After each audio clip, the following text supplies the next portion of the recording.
Bonjour chers amis. Lors de la dernière capsule, nous avons donné une définition de la peur et avons énuméré quelques causes de la peur. Finalement, nous nous sommes laissés sur 3 questions de réflexion. La première, de quoi ai-je réellement peur? La deuxième, y a-t-il un danger ou une menace réelle à cette peur? Et enfin, quel risque est-ce que je cours à cause de cette peur?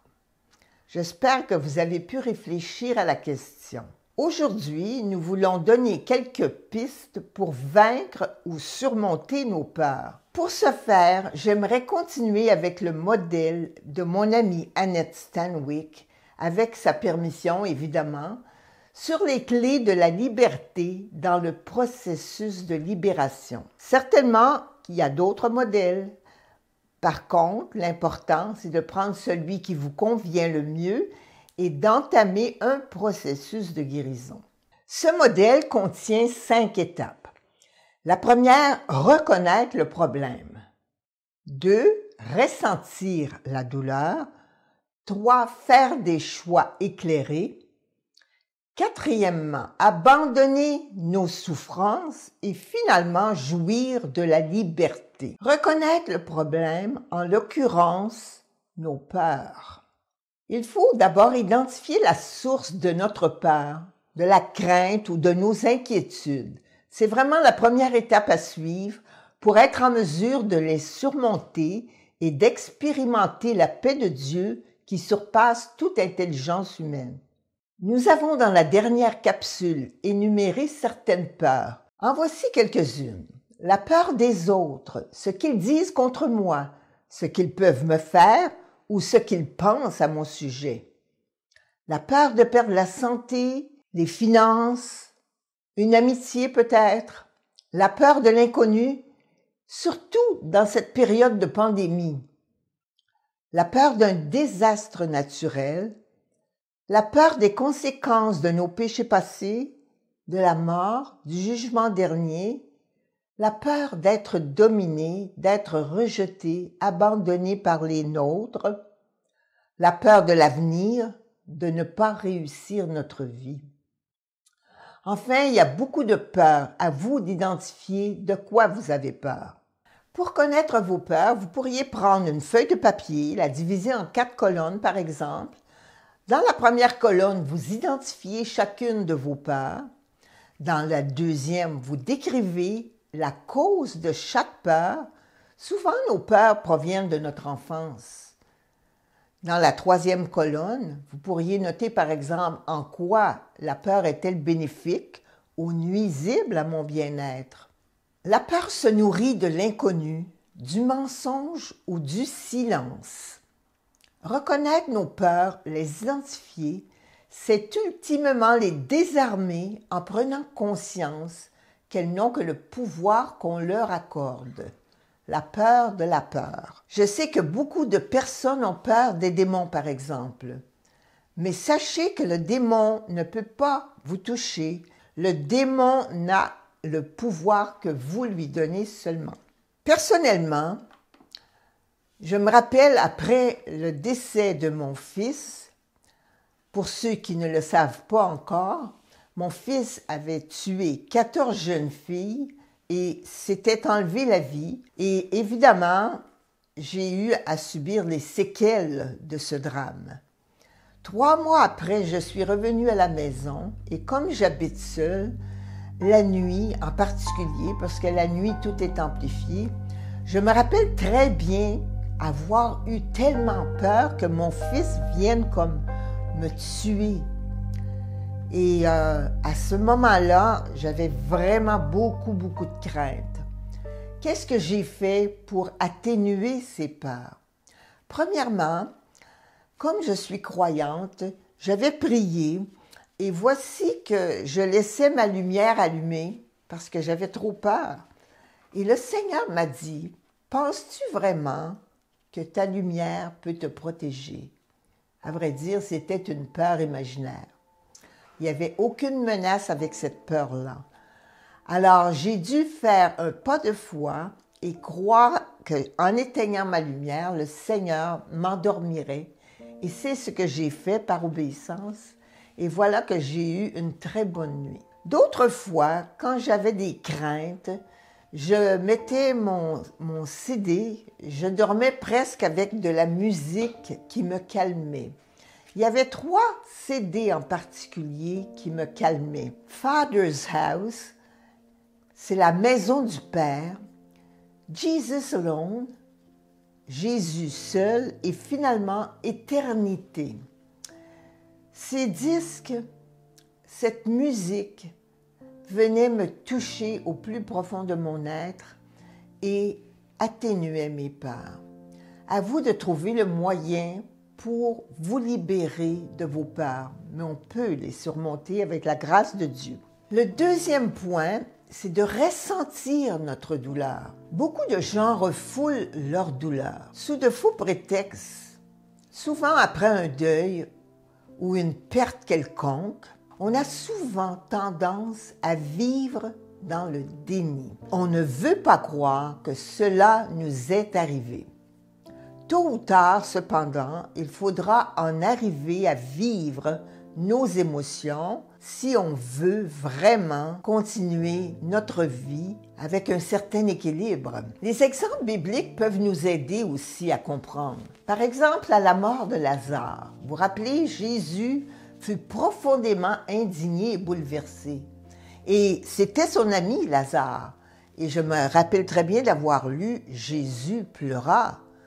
Il ne faut pas avoir peur de pleurer. C'est un mécanisme naturel que le Seigneur nous a donné pour libérer notre tension émotionnelle. Le réflexe spontané de ceux et celles qui ont peur est de se retirer à l'écart, de s'isoler.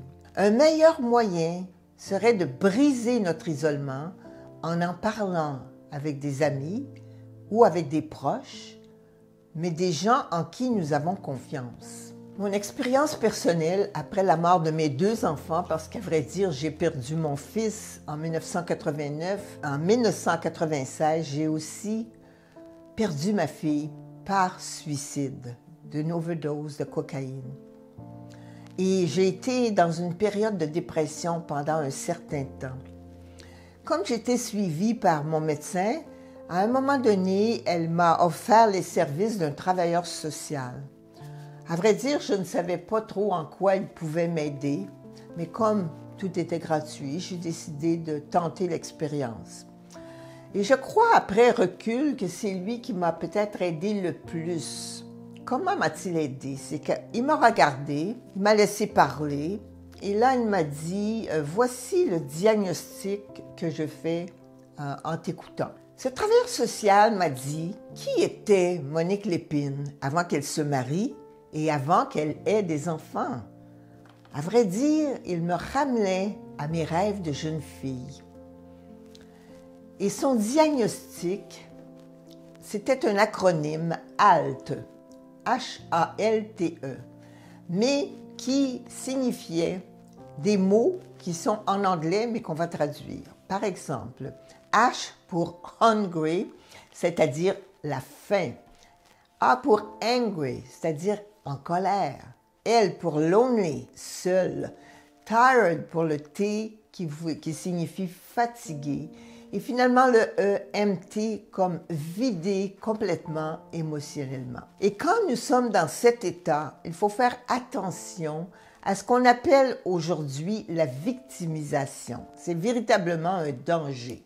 C'est quoi la victimisation? C'est de focusser uniquement sur notre douleur. On n'est plus conscient des gens autour de nous. On ne pense qu'à notre douleur. On se pose toujours la question, mais pourquoi moi? Donc, tout est centré sur nous. Mais si on veut s'en sortir, après un certain temps, il est bon de commencer à changer de question, se tourner un peu vers les autres. Alors, on peut commencer à poser des questions comme « Qu'est-ce que je peux faire? Comment je pourrais le faire? » et me diriger vers d'autres personnes pour véritablement arrêter de regarder à moi-même et de me tourner vers les autres. C'est un processus qui prend du temps, mais il faut être conscient de ce qui se passe en nous. Et c'est important de se poser ces questions-là. Il est donc important à un moment donné de quitter notre isolement et de nous ouvrir aux autres. Et c'est important aussi d'en parler à Dieu si vous le connaissez. Parce que Dieu sait tout, avant même que nous le lui disions. Il veut nous aider. Nous avons parfois une vision ou une conception déformée de Dieu. Et c'est cela qui alimente nos peurs. Il y a d'autres personnes qui ont tendance à fuir les situations difficiles de la vie. Quand on fuit la douleur, c'est parce qu'on a vraiment peur. On ne veut pas souffrir. Beaucoup de gens ont peur de souffrir. D'ailleurs, aujourd'hui, il y a des mouvements, en tout cas au Québec, mourir dans la dignité. Les personnes, pour ne pas souffrir, vont se donner la mort. C'est vraiment de l'euthanasie. Personnellement, je suis contre cela. Je pense que le Seigneur a déjà déterminé le nombre de jours de notre vie. La parole de Dieu nous dit que l'amour de Dieu bannit la crainte. Donc, on pourrait conclure que l'amour est vraiment l'antidote de nos peurs. Le troisième point, c'est de faire des choix éclairés. La croissance implique de faire des choix et face à ces choix, nous devons prendre des risques. Le courage n'est pas une qualité innée chez l'individu. Elle se développe au contact des difficultés, des épreuves, des victoires comme des échecs. Le courage n'est pas l'absence de peur, c'est plutôt cette détermination à surmonter les obstacles coûte que coûte. Moi, je dis toujours, le courage, c'est d'avancer malgré nos peurs. Il ne faut surtout pas prendre des décisions quand on est sous le coup de l'émotion, mais plutôt se laisser guider par l'Esprit Saint. Arrêter et demander ce que nous devrions faire. Un des dangers est de ne pas respecter notre rythme. Et le rythme varie d'un individu à l'autre. C'est pour ça qu'il ne faut pas écouter les gens qui nous disent qu'on devrait arrêter d'avoir peur. C'est notre rythme à nous. Mais souvent, on se laisse influencer par les gens autour de nous. Il y en a qui trouvent qu'on a assez pleuré, qu'on a assez... on s'est assez plaint, mais c'est personnel. Avant de se précipiter dans l'action, il faut vraiment avoir atteint un certain équilibre dans notre vie. Et il y a des règles d'hygiène qui sont bonnes pour tout le monde. Par exemple, dormir suffisamment, faire de l'exercice régulièrement, avoir suffisamment de loisirs et de divertissements, recevoir des encouragements des gens autour de nous et les accepter surtout. Manger des aliments sains, ne pas consommer de drogue et très peu d'alcool, ou pas d'alcool du tout, c'est encore mieux. Vivre un jour à la fois. Moi, c'est ce que j'ai appris. Vivre un jour à la fois. On voit ça dans l'Évangile. À chaque jour suffit sa peine. Et j'ajoute toujours, à chaque peine suffit sa grâce. Écouter de la musique chrétienne ou de la musique qui nous apaise. Prendre du temps avec le Seigneur dans la parole, la méditation, l'écoute. Il y a un encouragement dans la Bible qui nous dit « Ceux qui comptent sur l'Éternel renouvellent leur force. Ils prennent leur envol comme les aigles. Ils courent sans s'épuiser. Ils marchent sans se fatiguer. » C'est quelque chose que je lis et que j'aime personnellement. Même dans le grand âge, on peut avancer sans se fatiguer. Quand je travaillais et que j'ai eu le décès de mon fils et de ma fille, on m'a arrêté de travailler pendant 3 mois seulement. Mais à un moment donné, il a fallu que je revienne au travail. Après 3 mois, je suis revenue au travail. Mais évidemment, je me protégeais.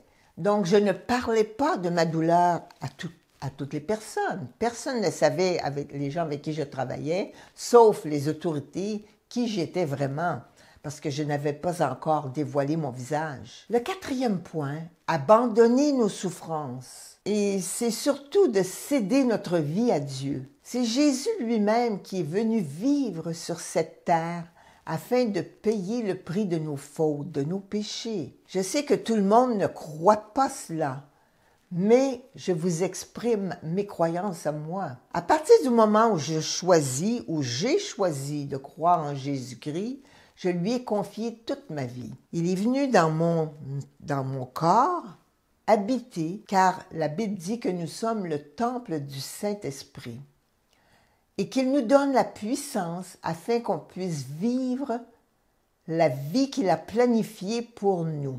Il y a un beau verset dans la Bible qui dit qu'il y a des œuvres préparées d'avance pour chacun de nous. C'est merveilleux parce que tous nous avons reçu des dons, des talents que nous devons mettre au service des autres et les œuvres préparées d'avance sont déjà là. Alors à nous de les connaître, de connaître nos dons et de porter du fruit. Dans mon livre « Renaître », que j'ai publié en novembre dernier, j'explique très bien ce point que la première étape vers la guérison, c'est de reconnaître la souveraineté de Dieu dans notre vie. C'est ce que renaître veut dire. Naître de nouveau à la vie spirituelle, celle que Dieu a voulu pour chacun de nous. Je ne vous connais pas. Peut-être vous connaissez le Seigneur, ou peut-être vous vous êtes éloigné de la parole, ou peut-être que vous n'avez jamais entendu parler que le Seigneur pouvait nous aider dans notre processus de guérison.